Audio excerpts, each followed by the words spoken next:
Di terminal bus, sembari menunggu kedatangan bus jurusan Seoul, Michi teringat momen semalam ketika Hosu menembaknya. Michi senang, tapi dia masih ragu apakah dia benar-benar sudah pacaran dengan Hosu.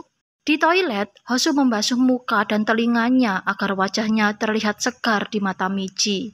Dia kembali teringat peristiwa kecelakaan yang merenggut nyawa ayahnya dan membuatnya terluka parah. Meski demikian, Hosu bisa bertahan berkat dukungan ibu Bun Hong yang ternyata adalah ibu tiri Hosu. Masih di rumah sakit, Hosu kecil tanpa sengaja melihat ibu tirinya itu disidang oleh keluarganya sendiri karena bersedia merawat Hosu. Oleh karenanya, ketika SMA, Hosu bertekad untuk selalu bisa terlihat normal dengan menyembunyikan cacat dan sakitnya agar tidak merepotkan ibunya atau orang lain.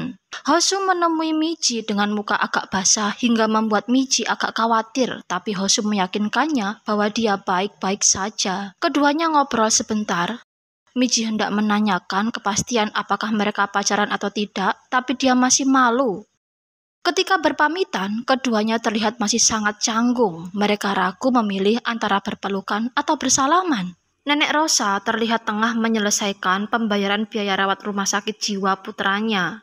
Pegawai di depannya bertanya apakah ada keluarga selain dirinya yang bisa dihubungi. Nenek Rosa menjawab hanya dirinya lah satu-satunya keluarga pasien.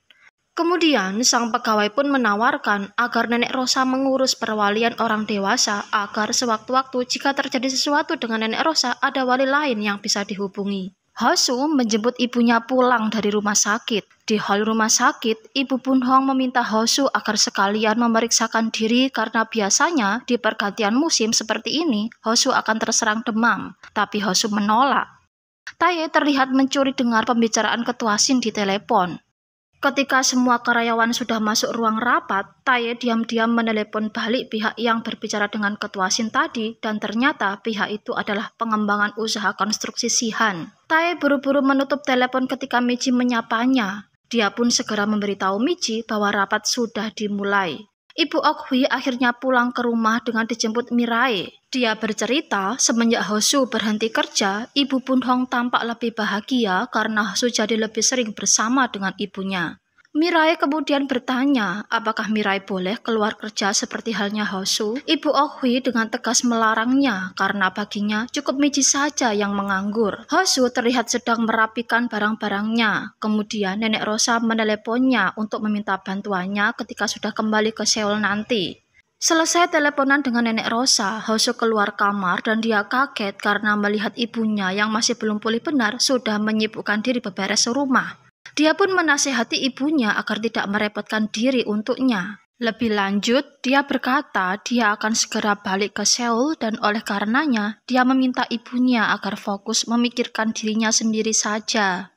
Ketika Nenek Rosa sedang sibuk mempersiapkan dagangannya, pengacara Lee tiba-tiba masuk ke dalam restorannya. Awalnya Nenek Rosa tidak mau meladeninya, tapi ketika pengacara Lee menyebut nama Sangwol, dia kaget dan mulai mengikuti arah pembicaraan pengacara Lee. Mirai kaget karena Sechin tiba-tiba muncul di belakangnya. Ternyata Mirai hendak menyerahkan paper tentang budidaya stroberi. Dari sini, Sechin benar-benar merasakan aura perpisahan. Oleh karenanya, sebelum itu, dia mengajak Mirai ke suatu tempat untuk menikmati indahnya bintang-bintang di langit. Sechin bertanya apa yang akan Mirai lakukan setelah ini. Mirai menjawab dia sendiri belum tahu, tapi yang jelas dimanapun dia berada, dia harus menghasilkan uang. Kemudian, Sechin menawarkan untuk meminjaminya sejumlah uang dan memintanya untuk mengurus kebun stroberinya. Mirai tersenyum dan kemudian dia berkata akan mempertimbangkan tawaran Sechin ini. Hosu akhirnya sudah sampai di terminal Seoul. Seperti yang sudah diprediksi ibunya, Hosu ternyata merasa tidak enak badan. Dia hendak mencari apotek terdekat, tapi tiba-tiba Michi muncul menjemputnya. Dia pun urung membeli obat dan pergi mengikuti keinginan Michi. Karena melihat Hosu tampak kelelahan, Michi mengajaknya duduk dulu. Lagi-lagi, Michi hendak bertanya tentang status hubungan mereka, tapi Michi masih malu mengatakannya. Kemudian, Hosu mengajak makan, tapi Michi bingung harus kemana. Akhirnya, Hosu menawarinya untuk pergi ke rumahnya saja. Sesampainya di rumah, Hosu langsung meminum obat penurun panasnya. Michi sempat melihat Hosu meminum obat. Dia pun bertanya, "Kenapa kamu meminum obat?" Hosu menjawab bahwa dia hanya mengkonsumsi vitamin. Kemudian keduanya berbincang-bincang dan mereka tiba pada topik ketika Hosu menangis karena ditinggal sendirian oleh ibunya. Hosu bercerita bahwa ketika itu dia keluar kamar dan melihat rumahnya sepi. Tak tahu ibunya kemana, dia mengira ibunya meninggalkannya karena tersinggung dengan ucapannya sebelumnya yang memintanya untuk tidak menganggapnya sebagai keluarga. Ketika Michi memberitahu bahwa ibunya tidak bisa pulang sekarang karena ketinggalan bus, tangis Hosu langsung pecah. Kala itu, dia menyadari bahwa selama ini dia belum pernah hidup yang benar-benar sendiri. Hosu menambahkan bahwa selama ini Michi sering memecah kesunyiannya karena kebiasaannya yang selalu muncul dengan heboh. Di sini, keduanya sempat kembali bertingkah memalukan. Untung saja alarm Michi berbunyi, kemudian Hosu menutupi malunya dengan menatap buku-bukunya. Michi kaget begitu Hosu mengeluarkan buku biru, buku panduan tentang kota Seoul, buku kenangannya dengan Hosu ketika SMA yang tidak disangkanya masih disimpan Hosu. Keduanya akhirnya sepakat untuk menelusuri spot-spot wisata di kota Seoul sesuai dengan yang ada di buku biru itu.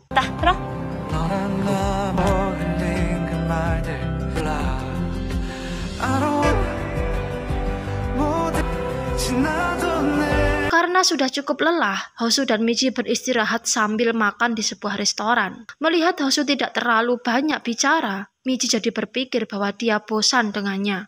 Untuk memecah kesunyian, Michi berkata bahwa hari ini memang bukan hari mereka karena banyak tempat-tempat wisata yang mereka kunjungi sudah tidak beroperasi lagi. Hosu menghibur Michi dengan berkata bahwa buku panduan yang mereka miliki memang sudah terbitan lama. Wajar kalau isinya sudah tidak sesuai dengan zaman sekarang. Kemudian Hosu mengajak Michi untuk membeli buku panduan edisi terbaru.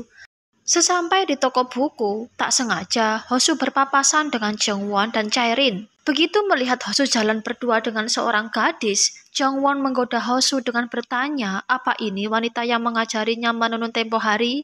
Hosu menjawab iya benar dan dia mengakui bahwa Michi adalah pacarnya. Seketika itu juga, Michi langsung tersenyum sambil tersipu malu-malu. Kemudian Chaerin bertanya, apakah gadis ini juga lulusan HNU dan juga seorang pengacara? Michi menjawab dia adalah teman SMA Hosu dan saat ini bekerja di perusahaan keuangan Korea. Tanpa disadari Michi, Hosu menoleh ke arah Michi dengan wajah sedih.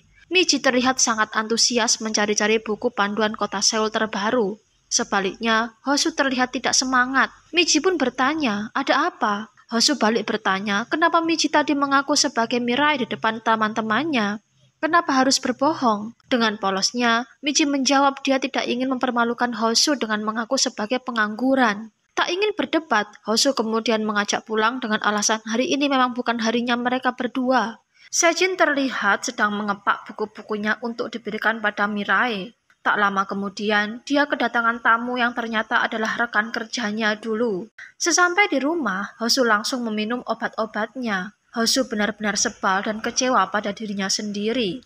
Semua acaranya hari ini tidak bisa berjalan lancar karena sekeras apapun dia berusaha, dia tetap tidak mampu menjadi orang normal. Dia ragu apa bisa dia menjalin hubungan dengan seseorang seperti orang lain yang normal. Ibu Bunhong masuk ke kamar Hosu. Dia sedih karena tahu Hosu sudah mengambil semua barang-barangnya. Ada satu foto keluarga yang masih tertinggal. Melihat foto itu, dia jadi teringat peristiwa di mana Hosu marah gara-gara Ibu Bunhong memasang papan nama ibu kandungnya berdampingan dengan papan nama ayahnya. Dia meminta Ibu Bunhong tidak lagi mengurus Hosu.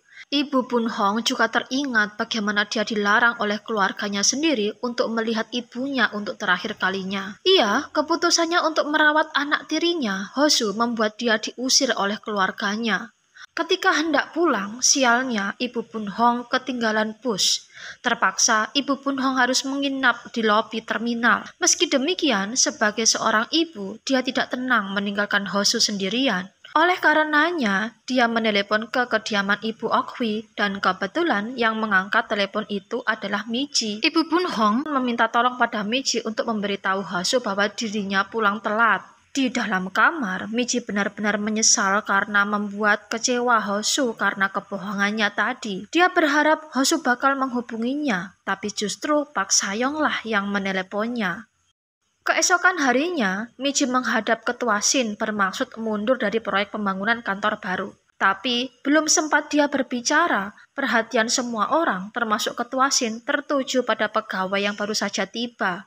Iya, pegawai itu tidak lain adalah Pak Sangyong. Michi mencoba melihat wajah Pak Sangyong dan betapa terkejutnya dia ketika dia lihat wajah Pak Sangyong yang ternyata sangat mirip dengan wajah almarhum ayahnya. Michi tidak kuat, dia langsung melangkah pergi dengan menahan tangis. Di toilet, Michi menangis. Dia teringat omongan Mirai yang kala itu bertanya, "Apa yang akan kau lakukan jika bertemu dengan orang yang mirip ayah?"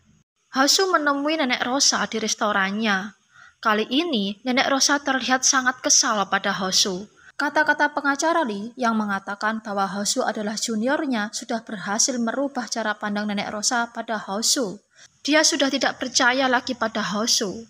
Ketika hendak makan siang, Sangyong menemui Michi, kemudian mengajaknya berbicara empat mata. Singkat cerita, Sangyong meminta Michi untuk mundur dari proyek pembangunan kantor baru. Michi setuju asal Sangyong menjamin tidak akan ada tuntutan hukum terhadapnya. Sekembalinya di rumah, Michi menelepon Mirai memarahinya karena tidak menceritakan permasalahannya padanya. Mirai merasa bersalah. Oleh karenanya, dia akan segera kembali ke Seoul dan menyelesaikan permasalahannya itu sendiri. Hosu bertemu dengan Jong-won untuk membicarakan masalah karirnya. Jong-won meminta Hosu agar mendatangi wawancara firma hukum A&A. Dia yakin Hosu bakal diterima di firma itu karena Jong-won sudah merekomendasikannya. Mirai kembali menemui Sejin hendak mengutarakan niatnya untuk menerima tawaran Sejin, tapi ketika dia hendak berbicara, HP Sejin berdering. Ketua desa tiba-tiba datang dan bertanya apa benar Mirai yang akan mengambil alih perkebunan. Mendengar ini, Mirai bingung. Dia balik bertanya kenapa dia harus pasrahkan kebunnya ke orang lain. Tetua desa menjelaskan bahwa Sejin akan kembali bekerja ke Amerika. Mendengar ini, Michi langsung pamit pergi meninggalkan perkebunan. Michi berterima kasih pada Tae karena telah banyak berbuat baik padanya. Dia mengutarakan bahwa dia akan keluar dari proyek. Selain itu, dia meminta Tae agar tetap bersikap baik pada Mirai yang baru meski sikapnya nanti berubah. Tak lama kemudian, pesan dari Hosu masuk ke HP-nya. Hosu meminta bertemu sepulang kerja nanti. Hosu dan Mirai duduk berdampingan, tapi keduanya terkesan kaku. Akhirnya, Michi memecah kebekuan itu dengan mengatakan bahwa dia minta maaf dan pasrah dengan segala amarah dan cacian Hosu karena kebohongan yang dibuatnya kemarin. Hosu tersenyum dan dia menjelaskan bahwa kemarin dia sakit.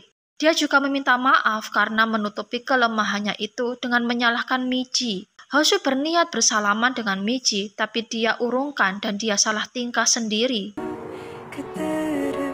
Akhirnya, Michi memeluknya dari belakang. Hosu pun berbalik dan membalas memeluk Michi dengan erat. 채워진 하나였을지도 모르겠다. 서로의 모자람을 채운. Michi dikejutkan oleh Tae yang muncul secara tiba-tiba. Tae bersikukuh meminta berbicara empat mata dengan Michi karena dia sebenarnya adalah adik Kim So-yeon.